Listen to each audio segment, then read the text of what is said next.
He handed Uncle Vernon the bill and the postcard, sat down, and slowly began to open the yellow envelope.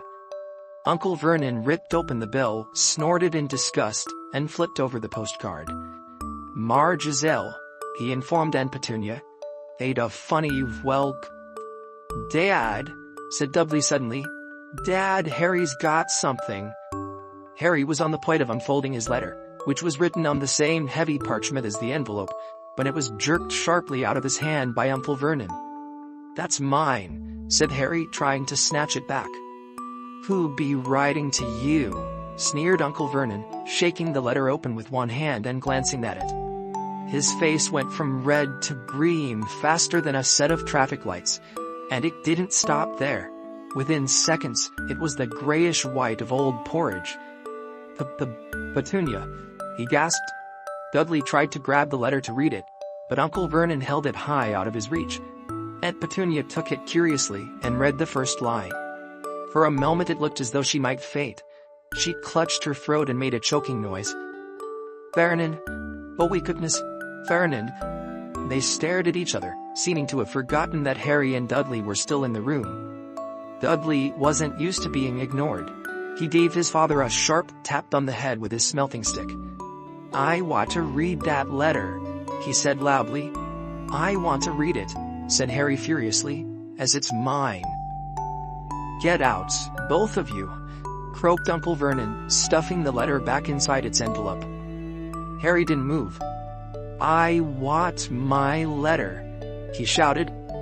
"Let me see it," demanded Dudley.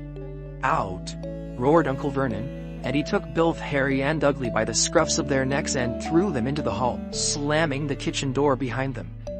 Harry and Dudley promptly had a furious but silent fight over who would listen at the keyhole. Dudley won, so Harry, his glasses dangling from one ear, lay flat on his stomach to listen at the crack between door and floor. "Vernon," Aunt Petunia was saying in a quivering voice. "Look at the address. How could they possibly know where he sleeps? You don't think they're watching the house?" "Watching? Spying? Might be following us," muttered Uncle Vernon wildly. "But what should we do, Vernon? Should we write back? Tell them we don't want?" Harry could see Uncle Vernon's shiny black shoes pacing up and down the kitchen. "No," he said finally. "No, we'll ignore it. If they don't get an answer, yes, that's best. We won't do anything." "But I'm not having one in the house, Petunia. Didn't we swear when we took him in we'd stamp out that dangerous nonsense?" That evening when he got back from work, Uncle Vernon did something he'd never done before. He visited Harry in his cupboard. "Where's my letter?" said Harry the moment Uncle Vernon had squeezed through the door. "Who's writing to me?" "No one. It was addressed to you by mistake," said Uncle Vernon shortly. "I have burned it." "It was not a mistake," said Harry angrily. "It had my cupboard on it." "Silence!" yelled Uncle Vernon, and a couple of spiders fell from the ceiling. He took a few deep breaths, and then forced his face into a smile, which looked quite painful. Yes, Harry, about this cupboard. Your aunt and I have been thinking you're really getting a bit big for it. We think it might be nice if you moved into Dudley's second bedroom." "Why?" said Harry. "Don't ask questions," snapped his uncle. "Take this stuff upstairs now." The Dursleys' house had 4 bedrooms, one for Uncle Vernon and Aunt Petunia, one for visitors, usually Uncle Vernon's sister Marge, one where Dudley slept, and one where Dudley kept all the toys and things that wouldn't fit into his first bedroom. It only took Harry one trip upstairs to move everything he owned from the cupboard to this room. He sat down on the bed and stared around it. Nearly everything in here was broken. The month-old video camera was lying on top of a small working tank Dudley had once driven over the next-door neighbor's dog. In the corner was Dudley's first-ever television set, which he put his foot through when his favorite program had been cancelled. There was a large bird cage, which had once held a parrot that Dudley had swapped at school for a real air rifle, which was up on a shelf with the end all bent because Dudley had sat on it. Other shelves were full of books. They were the only things in the room that looked as though they'd never been touched. From downstairs came the sound of Dudley bawling at his mother. "I don't want him in there. I need that room. Make him get out." Harry sighed and stretched out on the bed. Yesterday he'd have given anything to be up here. Today he'd rather be back in his cupboard with that letter than up here or without it. Next morning at breakfast, everyone was rather quiet. Dudley was in shock. He'd screamed, whacked his father with his smelting stick, been sick on purpose, kicked his mother, and thrown his tortoise through the greenhouse roof. And he still didn't have his room back. Harry was thinking about this time yesterday, and bitterly wishing he'd opened the letter in the hall. Uncle Vernon and Aunt Petunia kept looking at each other darkly. When the mail arrived, Uncle Vernon, who seemed to be trying to be nice to Harry, made Dudley go and get it. They heard him banging things with his smelting stick all the way down the hall. Then he shouted, "There's another one. Mr. H. Potter, the smallest bedroom, 4 Privet Drive." With a strangled cry, Uncle Vernon leapt from his seat and ran down the hall, Harry right behind him. Uncle Vernon had to wrestle Dudley to the ground to get the letter from him, which was made difficult by the fact that Harry had grabbed Uncle Vernon around the neck from behind.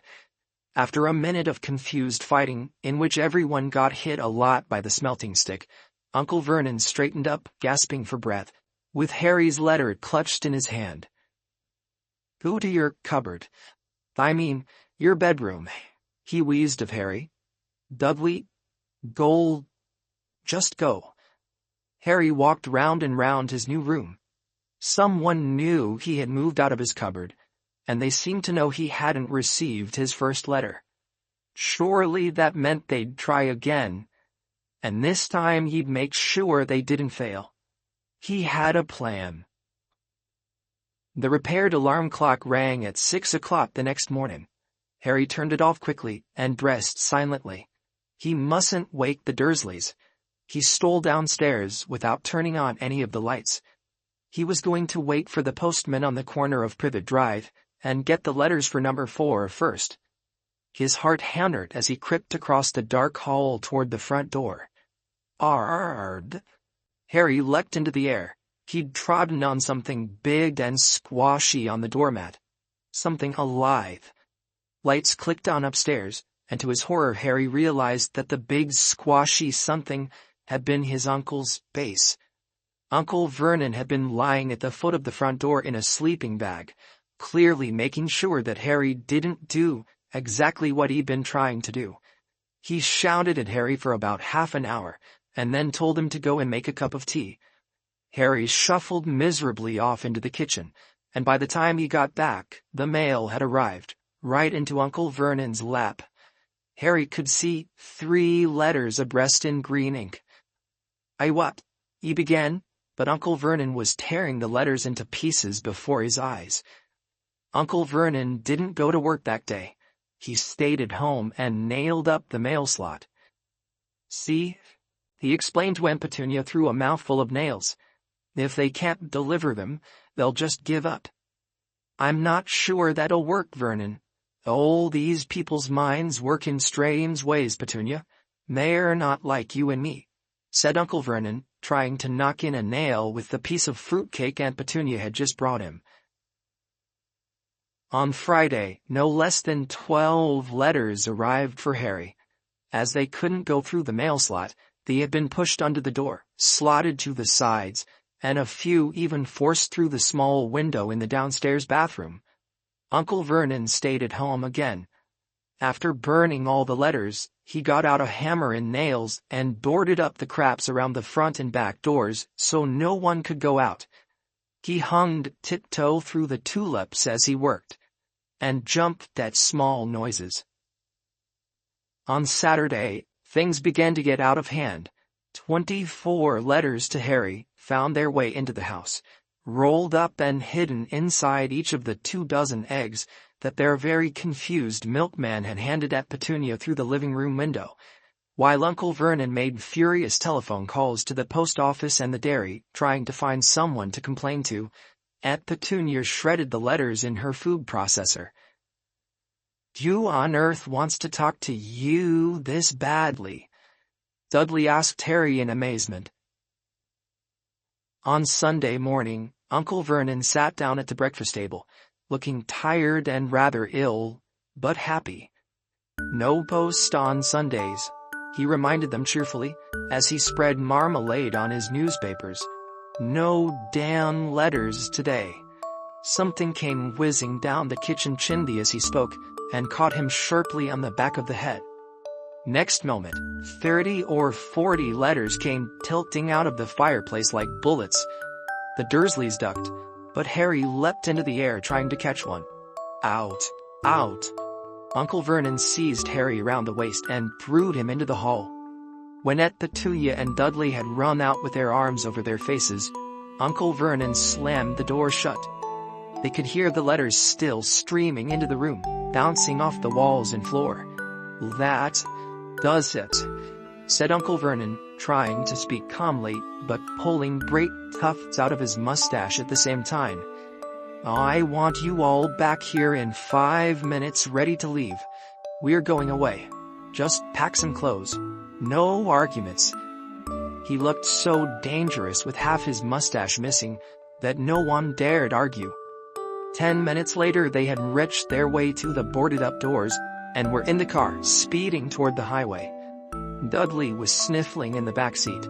His father had hit him round the head for holding them up while he tried to pack his television, VCR, and computer in his sports bag. They drove, and they drove. Even Aunt Petunia didn't dare ask where they were going. Every now and then, Uncle Vernon would take a sharp turn and drive in the opposite direction for a while. "Shake him off, shake him off," he would mutter whenever he did this. They didn't stop to eat or drink all day. By nightfall, Dudley was howling. He'd never had such a bad day in his life.